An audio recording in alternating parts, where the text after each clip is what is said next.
나에 관해서는 굉장히 철두철미한 사람인데 이 결혼은 왜 이렇게 성급했을까?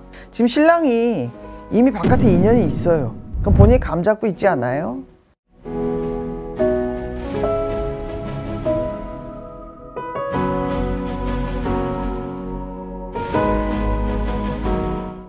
안녕하세요. 안녕하세요. 반갑습니다. 얼굴 한번 보고. 성함이요?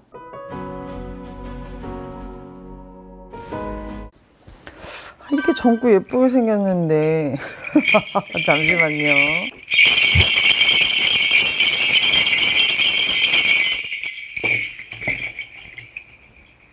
결혼을 하셨네요. 네. 신랑 때문에 온 것 같고.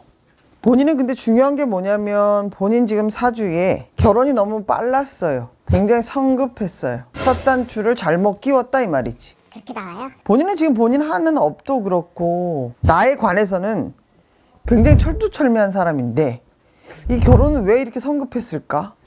그때 좀 주위에서 좀 다 하는 분위기도 했고.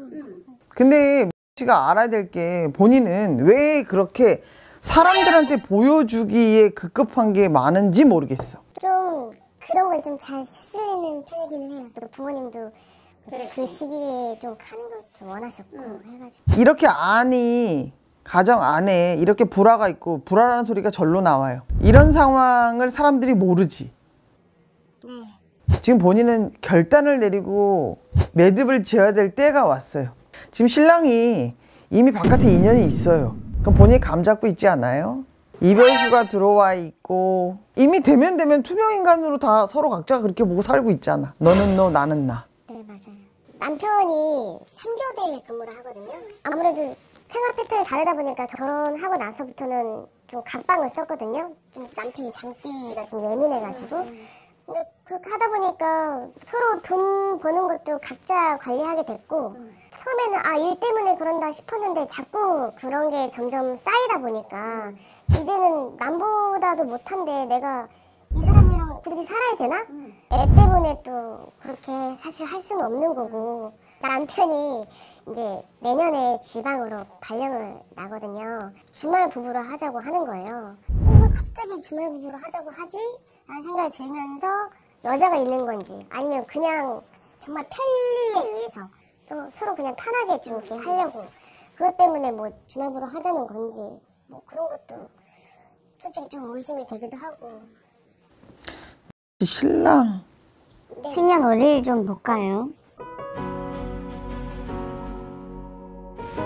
답은 이렇게 나오네. 지금 이미 신랑이 그 지방으로 발령 나는 건 결정이 난 거잖아. 그치? 네네. 그러면 씨도 본인이 하고 있는 업이 있지만 네. 충분히 옮겨갈 수 있잖아. 같이 함께 갈 수 있잖아. 네, 제가 육아를 또 하면서 또 그 직업까지 또 옮겨가는 것도 솔직히 조금 버겁기도 하고. 하는 업에 있어서는 어떤 결단을 내리고 정리정돈을 하는 게 쉽지 않은 건 맞아요. 네. 본인이 아이를 위한 거로 생각을 하고 이 가정을 지키려고 생각을 한다면 내가 아무리 가지고 있는 업이 중요하고 내가 갖고 있는 일이 중요하다 해도 신랑이랑은 못 바꿔요 라고 얘기가 나와야 되는 거지. 근데 저는 이제 그게 너무 화가 나는 거죠. 왜 나만 이렇게 항상 맞춰주려고 하고, 솔직히 애도 뭐 나 혼자 낳은 것도 아닌데 나 같이 일하는 상황에서 저만 애까지 보고 뭐 그런 것도 너무 솔직히 점점 쌓이고 있고, 그 발령 같은 것도 자기 혼자 결단 내려서 주말 부부 하자 이런 식으로 나와버리니까 왜 저만. 그러니까 본인이 답답한 거는 서두에 얘기를 했잖아요. 이별수가 들어와 있고 네네. 신랑은 인연이 있고 두 내외 간에는 분명 결단이 와야 돼요. 계속적으로 지속을 간다는 건 서로 볼 걸 안 볼 걸 막장까지 가야 되는 상황이 나와 있기 때문에 얘기를 하는 거예요. 네. 달라질 게 없어요. 왜냐하면 본인도 신랑도 아무런 준비하지 않아요.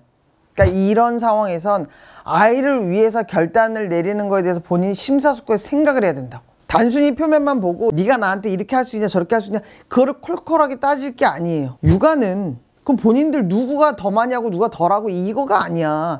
당연한 거잖아. 근데 그거를 계속 본인들은 전가를 하고 있는 거야. 더 늦기 전에 아이를 위해서 본인들이 해야 될 어른답게 해야 될 부분을 생각을 해야 된다고. 아시겠어요? 본인 욕심이 화를 부른 거예요. 내가 지면 내 거가 될 줄 알았거든. 근데 현실은 그렇지가 않아. 녹록하지 않거든. 이기적인 건 아무리 둘이 줄다리기를 한들 결론은 끊어지기밖에 더 하겠어요? 지금 상황에선 서로 같이 마주하기 위해서 가는 건데 그걸 서로는 끌려간다고 생각하고 싸움이라 생각하는 거지. 이건 신경전이잖아. 그렇죠. 응. 정말 미안한 얘기지만 끝이 보이는 내외가 아니에요. 아닌 건 아닌 거예요. 깨진 그릇은 붙여서 쓸 수 없어요. 종량제에 담아서 버려야지. 깨진 그릇이라고 하셨는데 그럼 그냥 이혼하는 게 맞는 거죠? 정리하는 게 맞아요. 서로를 위해서, 아이를 위해서. 무슨 얘기인지 아시겠죠? 그리고 절대 인연은 네. 억지로 되지 않아요. 서로가 서로에게 피해자 아닌 피해자가 됐잖아. 그러니까 본인이 잘 선택을 하셔서 결론을 잘 지으셨으면 좋겠고, 더 이상 끌고 가는 건 많은 고통이 따를 거예요. 더 이상 아이한테 희망 고문하지 마세요. 이건 희망 고문이에요. 네. 생각이 없는 것 같지만 다 느끼고 알아요. 맞아요. 한 번씩 아이가 물을 때마다 섬뜩하잖아. 맞아요. 눈치가 빠르다. 응. 엄마 우리 놀이방에는 누구누구는 아빠가 없어. 맞아요. 무섭지 않아? 그러니까 어른들의 잘못된 생각이 얼마만큼 파장이 어떻게 아이들한테 갈지는 정말 본인이 뼈저리게 느끼고 알아야 돼요. 아시겠죠? 네네. 잘 판단해서 잘 결론 짓기를 바랄게요. 네. 정말 무겁다 오늘. 감사합니다. 네.